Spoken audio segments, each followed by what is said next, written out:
And we're going to call up our guest speaker for the night. Russ Lawrence is going to give us a presentation on innovation. And Russ currently works with the IMC in the Williamsport area. He's from State College. He's spent a career, very mixed career, part of which was at PPG.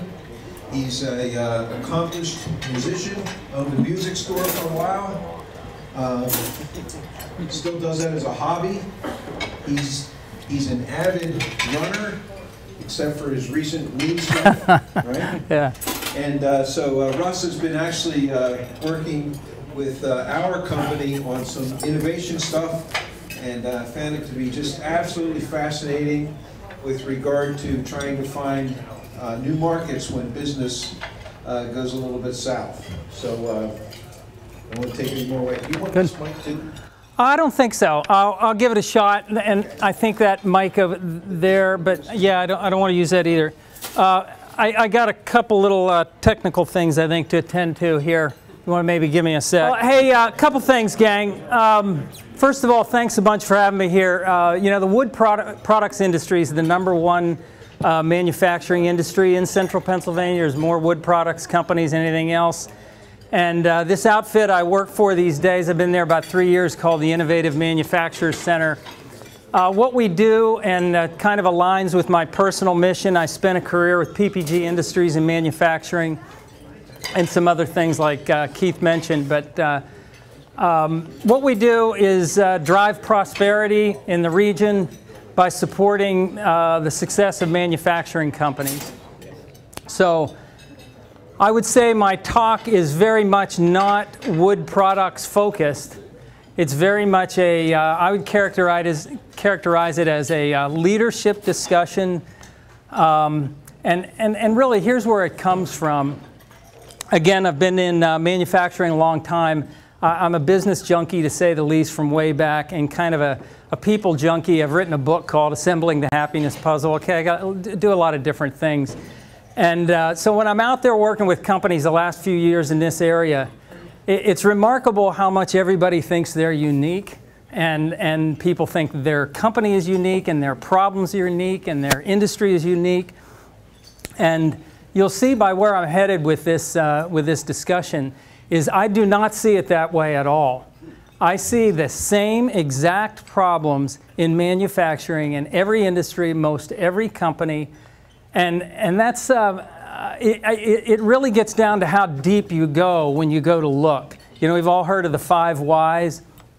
When you really start peeling it away, really the problems, again, this is my view, is that most companies have are almost exactly the same. And what's the good news about that is the solutions, in my opinion, are pretty much exactly the same. So this isn't a wood products oriented discussion. It's very much a manufacturing discussion, though, for sure. And I would say a final thing, just a kind of generalization about what I'm doing, is a little bit put your thinking caps on. I'm going to go really, really fast over a whole lot of stuff. And the last thing is, this is a very optimistic perspective. And generally what I'm talking about is making the case that the business environment, the marketplace that we're all operating in, is unique in history, very different, radically different marketplace. And a lot of the institutionalized, foundational business practices, systems, models that we're really used to succeeding with and have supported American manufacturing for 100 years, I wouldn't say they're obsolete, but they're not working that well, and they need a lot of help, a lot of supplement. So things have changed a lot. A lot of traditional ways of doing things isn't working. And so I'm going to try to offer some solutions to that. So it's kind of just generally where we're headed. One thing I wanted to mention right off the bat, I'm just laughing about this because a few comments I've heard from people already tonight, is when I'm out there working with companies, and again, I'm working mostly on systematic innovation and systematic continuous improvement. And the word systematic is really key to that. You know, if it was a football game, you know, reactivity is winning, you know, 49-3 or something like that, compared to purposeful and intentional. And I think there's some real good reasons why everybody's in such a reactive mode. But really, you know, and I'm not talking about you, I'm talking about what I see in total, is a lot of reactivity, even at the top of the house, let alone down through organizations. And reactivity is not going to make U.S. manufacturing great. I know it gets you through the day. I know there's all kinds of good reasons for it. But purposeful and intentional is the name of the game, and that's what I want to talk about. And I really hope to offer you some ideas here that can allow you to be more purposeful and intentional with the way you run your business. So a little bit of agreement in principle here. I said things have changed. I think we all agree. When change happens, external change, it's an opportunity, right? I mean, opportunity is available. But you know, in reality, what you see when things change a lot is a lot of people, you don't see people do a lot of purposeful, intentional change to align with that change. What you see a lot is people keep doing things the same way they always did. That leads to the reactivity. Yeah, they're doing a lot of smart things on a moment-to-moment basis because they're smart people, they're knowledgeable of their industry, they're knowledgeable of you know, their products and services, but reactivity just does not roll up to greatness, and it isn't in pretty much every case. So what's the, let's call it the formula for opportunity realization? And this is kind of a generic formula, but it's what I've seen really good companies do that are doing, you know, I see a lot of companies, they're in the same industries as other companies, and they're just head and shoulders outperforming the other companies. So the question is, what do they do? And this is the kind of thing. Opportunity realization requires purposeful, intentional series of stepping stones. This is kind of common sense. You'll see what I mean. But number one, you've got to recognize the change. You've got to be able to, when I say recognize, yeah, everybody kind of senses stuff. But the number of people that can articulate, kind of cognizantly say, here is what's going on, not that many. And you know, you've probably all read leadership books and stuff. You see commonly that the leader's number one job is to explain reality. And I've heard that tagged on by some to say because people already know it. And what they're saying is, people sense stuff. If you're a business leader, you've got to say what it is they're sensing. That's how people look to you as the leader. What's going on, boss? You can verbalize it. And you'll see what we talk about here a little bit about change. I see people grab bits and chunks of it. So, you know, I'm trying to offer you maybe a little more comprehensive, planned look here that allow you to articulate that change pretty well. Second thing, if you say, hey, here's what's going on, what are the implications? Okay, what is it? What's the effect on you, on your industry, maybe broadly, maybe specifically, your plant, your company? You know, you got to, here's what's going on, here's how it affects us. You got to do something. You got to take some action. You got to be different. You got to do something different. Again, we're supposing change here. And saying, if that happens, you got to recognize the change, understand the implications, and take some action. Okay? You know, ask yourself if you're doing that. Maybe you are. A lot of reactive stuff goes on, but I'm talking about purposeful, intentional. Maybe I'll say it this way. I'm talking about saying, here's where we want to be. This is the organization we want to be. A clear idea what that is. And people in your organization having a clear idea what that is, finding that pretty compelling, and having a good idea what their part is and getting you from there to there, from where you are to that place. I would say if you're not doing that, you're in a reactive mode pretty much completely. So that's what I'm going to do. I'm just going to walk through kind of a definition of what's going on. You won't hear anything you kind of don't know, but maybe package it together and make it a little crisper. More actionable. I'll talk about some dominant trends that are kind of defining the reality and have been really for the last 30 years. They're just ramping up more and more. Second things, what implications? What does this stuff mean to us? It's pretty drastic in my opinion. And a third thing, what can you do about it? What are some solutions? And it's going to really center around two things. Some, I'll call them new management systems. This is where I get into talking about innovation and some of these things, some actual things that you can onboard as an organization to get maybe on a better track. And the bottom one there is some perspective on human nature. I've never shown this slide or worked through it. It kind of occurred to me not too long ago, so it'll be a little bit of an interesting discussion in that regard. So,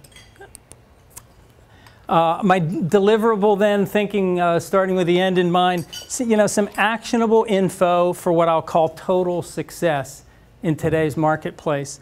And real quick, when I say total success, what are we talking about? The aim, we settle. There was a lot of discussion today about we can't pay people enough, stuff like that. Well, it's kind of dependent on what are your margins, how much money you're making. Do you have unique, meaningful products that you're really getting a good margin on, or you've, trying to get by with a bunch of commodity stuff? Well, if you got commodity stuff, you're not going to attract great people. You're not going to be able to pay people that well. I mean, that's just reality. But so anyhow, our total success is sustained profitability. So a model that can, profit be effective regardless of business cycles, that kind of thing. It's a pretty high mark. A more rewarding experience for people. And you'll see how closely these two are aligned as we go. Customer and supplier, let's call them partnerships. And really, we're talking about, I know you have current suppliers, you have current customers, you probably want to have good partnerships, relationships with them. Really talking about a next generation, stuff like open innovation, where, again, there was some discussion about getting expertise and that kind of thing. Manufacturing companies are used to have all their expertise in-house. Forget it. To innovate, to be great, you're going to have to be able to align with deep knowledge that you can't afford to have in, that you may only need for one thing. From stuff over at Penn State, the Materials Research Institute, there's some incredible stuff out there that can be accessed that becomes part of your organization if you're really good at accessing that kind of thing. But the management systems we have in place are just not all that great for doing that stuff. So when I say partnerships, beyond the routine kind of customer-supplier relationships that come to mind when we say that term. And the fourth thing is community prosperity. Are these entities, these manufacturing entities we're building, really driving American prosperity, whether it's your local community or the USA. So the aim is high. What the hell? Okay, that's what we ought to be doing. And this is, again, an optimistic, maybe bold statement, but I'm hoping to make the case that total success is easier right now than it has ever been before. Okay? That's where we're headed. And there's two reasons for that. One is this external change that's going on around us is going to require us to be this good, or we're not going to be around. And the second thing is, this is interesting. I kind of I believe you can't do any one of those four without doing all of them. I don't think you can have any of those without having all of them. So what that's really saying is it's the same solution for all that stuff. And again, I would say it's the same in every industry. It's kind of what I see. So here, we're going to go through those kind of stepping stones, the reality, the implications, and the solutions. So the current reality, three mega trends that are contributing to, kind of what I was saying. If I'm working with somebody like Keith's business, I know there's a lot of specific problems they have, but when you really start looking at it and peel away the onion, pretty much every problem that I see companies have, and again, I don't want to be too presumptive, but it's pretty consistent, come from one or some combination of those trends. Increasing complexity, increasing competition, increasing speed and scope of change. I call those the 3 C's: change, complexity, competition. So let's get to understand those a little bit better, just so you can kind of have them in your mind, maybe think of them a little bit more when you're going to solutions, because you know, reactive solutions are not the kind of solutions you want. I know we all have to get through the day. It's no different.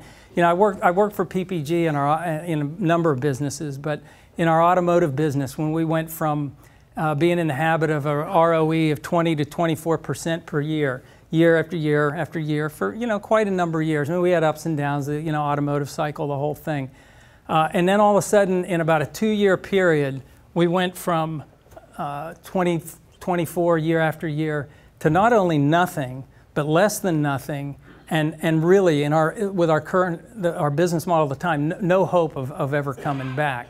Now, we did some things about that, but and what happened, the barriers to entry to our competition just dropped. Okay, for years we had knowledge, skills, information, technology, communications, distribution. We had so many advantages from being in that business, making our own glass furnaces, that kind of stuff. We were so far ahead of everybody else, but all of a sudden those barriers to entry just dropped. And you guys know, they're dropping everywhere.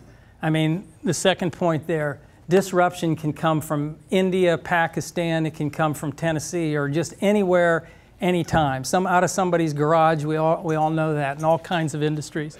So, and it can be on price, performance, materials, delivery, packaging, whatever.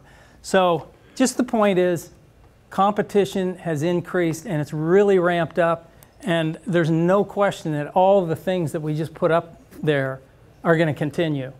So things aren't going to get less competitive. There's just going to be more and more competition. So trend 2, increasing complexity. And this comes in a variety of, there's trends under all these trends.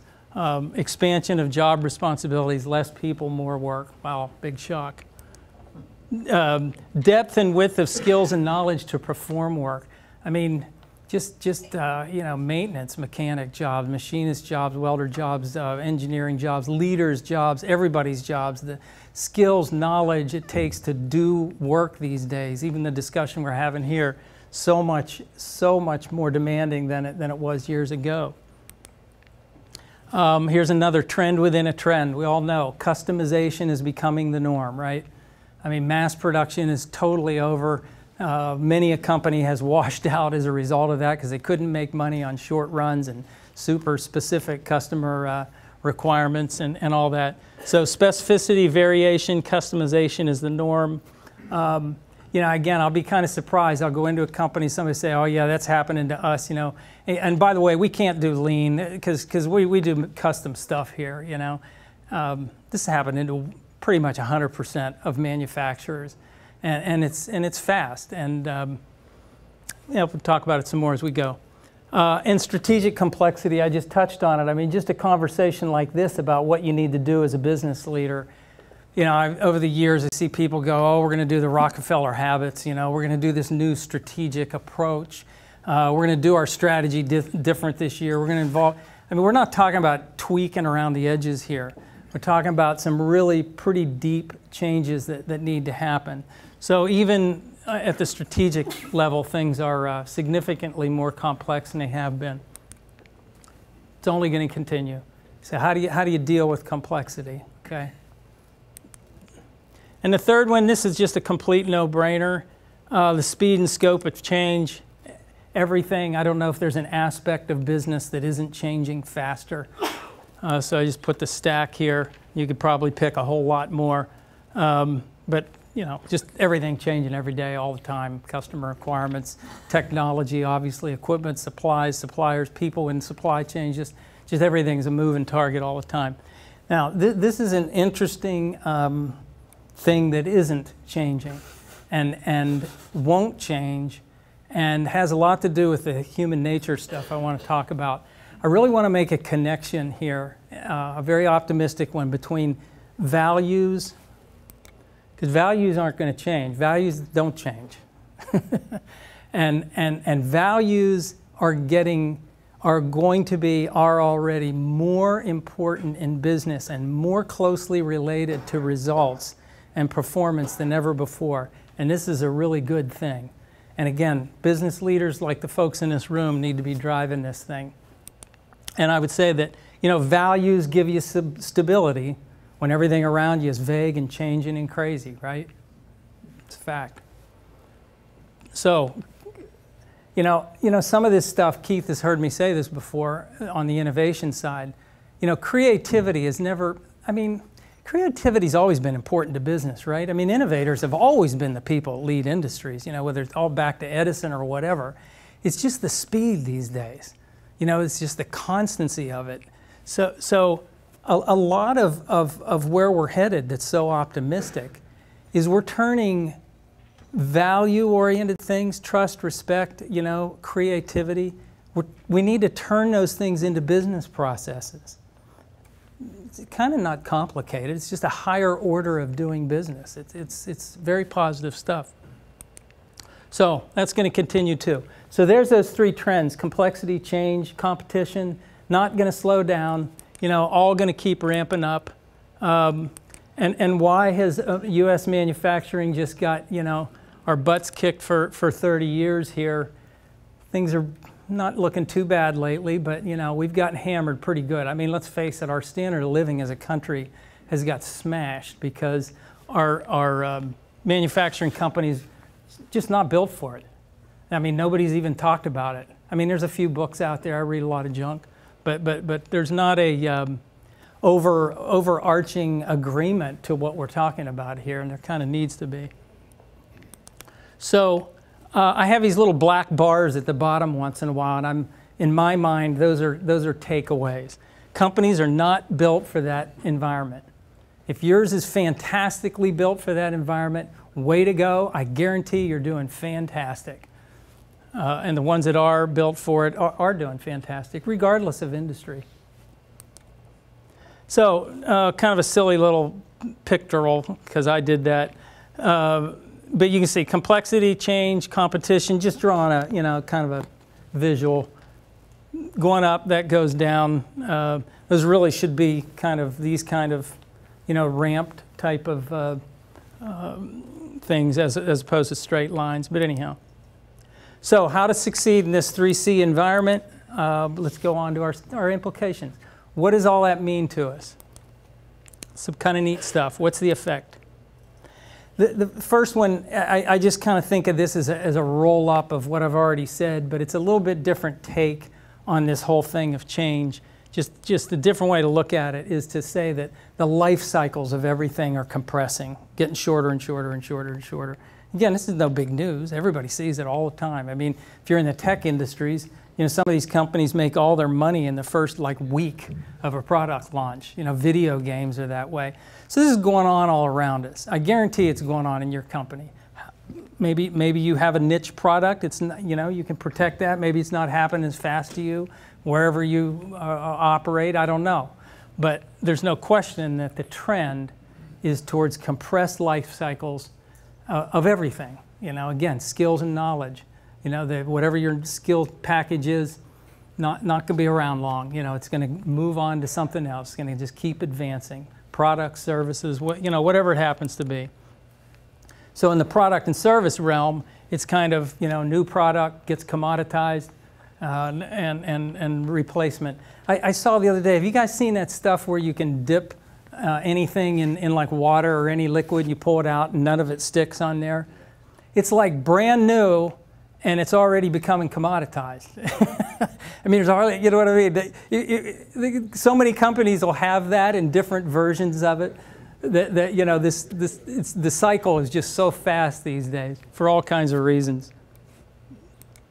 And work processes, it's a big deal. You get starting to talk about lean, continuous improvement type stuff here. But as all that change and those life cycles shorten, your supply chains, your value streams are just getting hammered.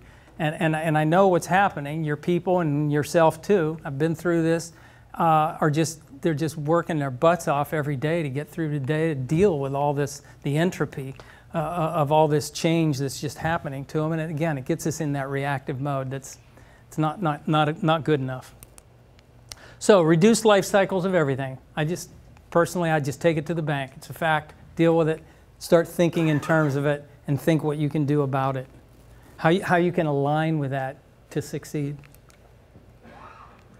So what's it mean to us? I have three slides here that I put these little stars on because these 3 slides, boy, in my opinion, just hugely important stuff.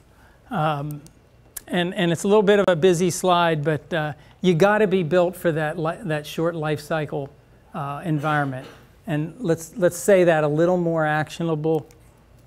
You have to be able to continually, purposefully, intentionally reinvent yourself, your company. You just have to be really good at that. I don't know what the argument is against it if you want, another generation of success or to get a lot better than you are. And I maybe say it a little more specifically. When I say yourself, what are we talking about? I kind of divide it into 2 chunks. One is your work processes, how you do your work. Judd talked earlier today about lean continuous improvement. We'll look at a few more things here, but I don't know how you justify not doing continuous improvement. And again, I think the way I present it here will make it seem a little more accessible, if that's the right word. But yeah, you got to be reinventing how you do your work all the time, all your employees every day. I mean, you just got to do it. And the other one is your products and services. What's your intentional, purposeful way of reinventing your products and services? There's ways to do that. We call that innovation. So yeah, I'm sorry, the term here, I would call that systematic process improvement. I'd call the other one systematic innovation. So we'll get after those a little bit more here in our solutions. So that slide to me, again, what are great companies doing? That. So the takeaway, number 1 performance attribute going forward, rapid reinvention of what you do and how you do it. You want to be great at that. If you're great at that, in my opinion, everything else takes care of itself. So doing that, just a couple little kind of sub-thoughts here. Every reinvention begins with, anything that wasn't there that now it is, had to come from somewhere. And where does it come from? It always starts with an idea. It's just a good little thought. So idea generation is a good thing. And where do good ideas come from, or any ideas? They come generally from, what's the source? I'd say knowledgeable, informed people. Judd talked about engagement, enablement, those kinds of things, that are positioned to ask and answer, what if? So, ideally, your entire workforce is just in a complete what if mode all the time. Now, it probably sounds crazy to say it that way.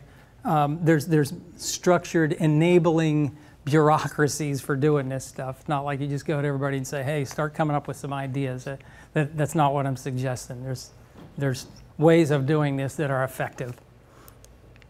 So, where I kind of see us, I like some of this terminology. I think it's worthwhile, again, to have in your mind, is those 3 C's, those trends, have us at this, and I'm calling it epic deflection point. And I really do think this is an epic deflection point. And, I keep hearing the word epic seemed to be the term lately, like there's epic, I don't know, everything, beers and T-shirts and cars and all kinds of epic stuff. But I'm using the word epic here. I'm talking about something that's going to affect a lot of people, like most people in the world, and have a definite effect on them, a significant effect. And a deflection point, what do I mean by that? Life on one side of it's going to be different on the other by the choices we make. And we've been in this. It's just ramping up more and more. I mean, our manufacturing companies have dropped the ball. There's no question about it. And we could have been way better the last 30 years than we've been, because we keep trying to be these mass production outfits that succeeded from, say, 1905 to 70s, 80s, and it's not working. And there really isn't a lexicon that much. The business schools, I don't see them teaching stuff that's all that different, and so forth. So in my mind, we've already kind of dropped the ball, but I think we're in a position here where if we don't get with it, we're really going to drop the ball. Because other countries are going to do this stuff. Because they don't have the history we have to hang on to that keeps them from onboarding something new. So we're in the idea economy. I love that term because it kind of speaks for what's going on, idea economy, and it's also saying, what do you need to do going forwards? If you're in the idea economy, ideas are the currency of success. If you've got an organization that can come up with ideas that are around the key things that matter to your organization and know how to generate those ideas and vet them and move them through a process quickly to the marketplace, it's just product creation. But the level of excellence that you need to do that at is at a different game than it used to be. Just no doubt about it. So ideas are the currency of success. Pipeline is the measure. And I'm hearing this more and more in the investment community. Gauging the worth of a company not by what they do, not by their history, not even necessarily by their sales, by their pipeline. What do you got coming? Because whatever you got out there right now is going to get commoditized anyhow. So what do you got coming, and what's your system for keeping that pipeline full? I'd kind of make the argument there's nothing more important in business than that. A pipeline being managed, full of ideas, moving to the marketplace, and a system to keep that pipeline full. And that stuff is doable, and Keith mentioned that's the kind of stuff I'm kind of working with them on a little bit here. So process improvement ideas, product and service ideas. So sustained success then is a function of systematic reinvention. I think there's the connection, at least that's the way I see it. And permanence, kind of paradoxically, is a function of your ability to change. If you can't evolve quickly, and really if you think about nature, you know what I mean? This has been going on since the beginning of time, right? If you can't change, there's a Deming quote about that, something about, oh, I can't remember it. Success isn't mandatory. Oh, darn it, I can't remember, but anyhow. Anybody know that? Yell it out. Yeah. But anyhow, so we've got those trends, and we've got U.S. manufacturing, kind of what we were looking at before, and I'm just saying, again, just kind of a quick visual. We're at that deflection point. We're in the idea economy. It's just going to be more so, and I see our success as being a result of being really good at reinventing ourselves, which we can absolutely do, better than any country in the world for sure. We're good at it anyhow. So one more implication, I wanted to go into some solutions. And the last implication, I call this one the why in the road, because again, from my experience, it's a little bit of the separation between people who are kind of willing to do these kind of things and people who are unwilling to do these kind of things. I think this perspective is a big one for that, is that the traditional management systems, we all have got a management system that runs our organization and gets product out the door, gets orders in, gets stuff done, and gets product out the door. I'll call that a management system. All the collection of operational things that does that. That management system is great for doing work, for just doing regular work. You got supervisors, you got hierarchy, you got decision making, all that kind of stuff. That's fine. And yeah, defining management system, a collection of tools, techniques, expectations, metrics, org structures, the framework for achieving a major objective. So this, again, one of the 3-star things is that management system is not capable of continuous, purposeful, intentional reinvention.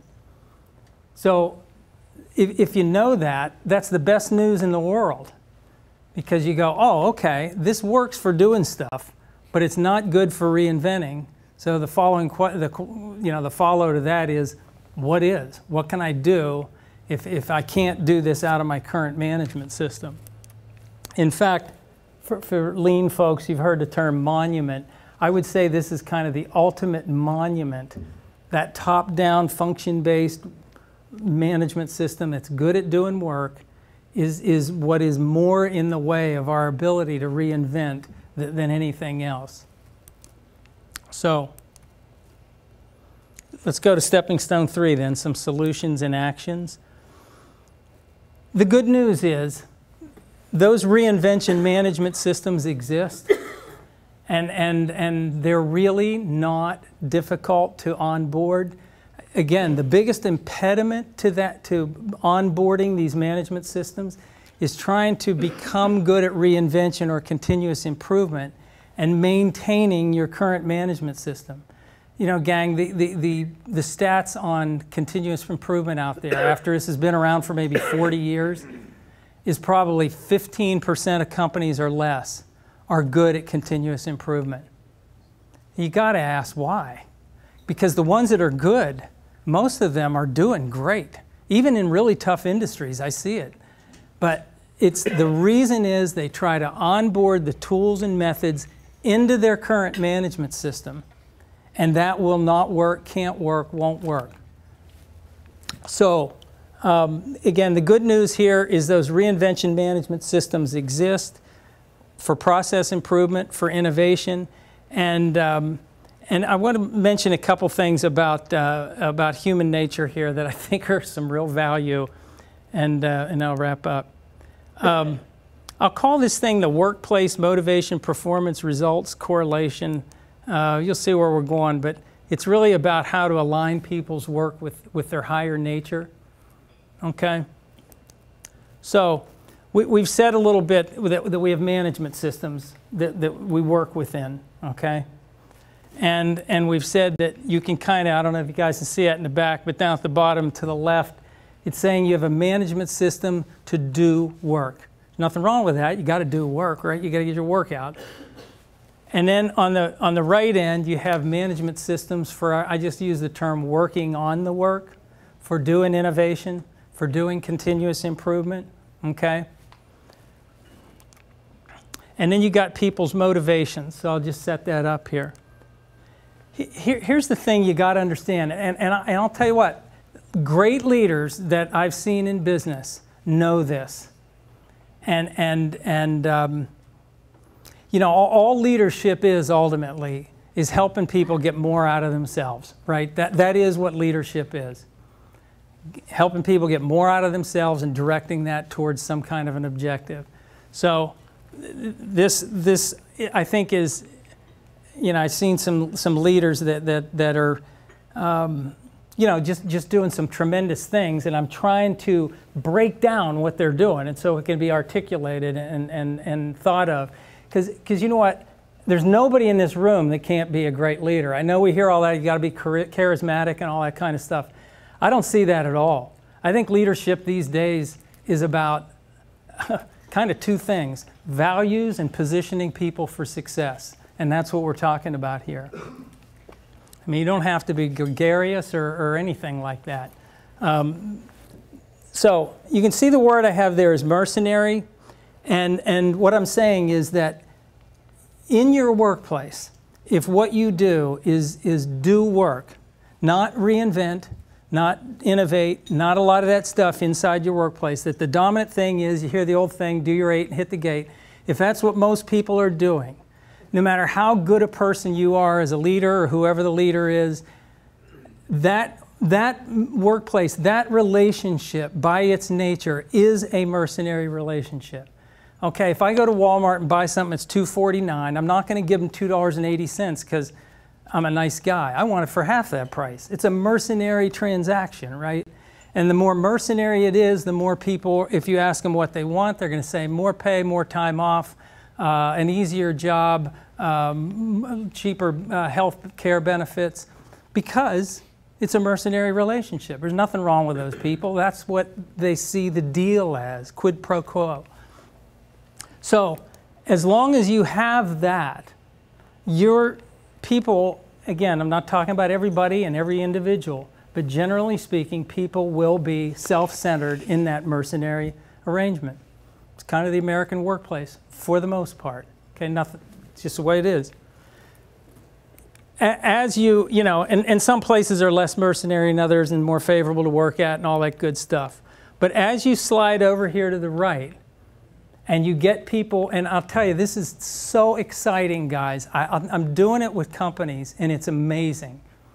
As we're moving over to the right and getting people involved, regular folks in the company, in figuring out how we're going to do work, product and service innovation, just to say that term, and you start getting people invested in and informed and being part of these kind of things, think what's going on there. What's happening, and again, I'm working with companies that are doing this, it's very, very exciting, is management is trusting those employees like never before. Trust is value. The degree of honesty between people, unlike before, the amount of respect going on, the amount of creativity, the amount of teamwork. I don't know what drives what. Does meaning drive values? Values drive meaning? I don't know. But meaning, think of the relationships you have. If it's meaningful, it's attached to values, and it's a very different relationship than mercenary. And what I'm saying here is that in doing these things I'm talking about, I know this isn't traditional business stuff, but traditional business stuff isn't working. That's the point. And this stuff, as you move over there and you start getting more of this reinvention stuff going on by actually bringing these models into your organization, it's actually promoting values at the same time. And what do you get out of that? You get contribution-centered behaviors. That's all there is to it. People are more creative. They're more risk-oriented. They're more supportive of each other. They're more committed. Their initiative is higher. It just will happen. You get it for free, really. And the funny thing is, I mean, no matter how many HR people you have and how many pay things you do, as long as you're in that mercenary mode, you're not going to get those contribution-based behaviors. People have been trying to do it since the beginning of time. It never has happened, and it isn't going to happen. So that model right there, and what does that lead to? Higher performance. What does that lead to is results.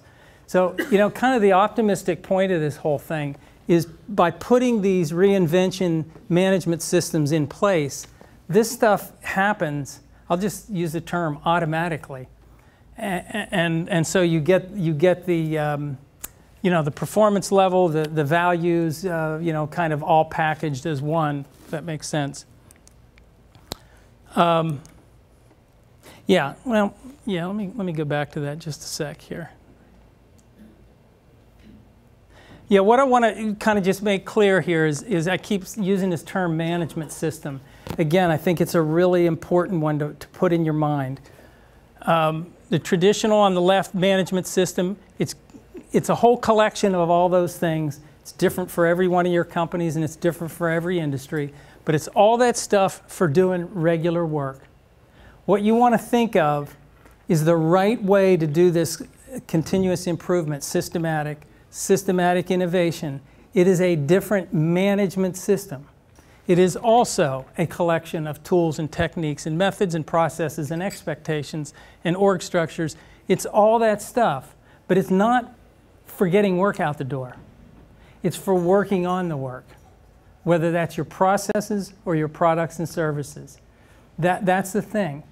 And I'll tell you, once you realize that, you go, hey, we're going to onboard that management system. We're going to do that. It is, I'm telling you right now, it's a lot easier, cheaper than you can imagine. It just is. Back to the human nature thing. People want it. A, they want to be involved. B, they want to be successful.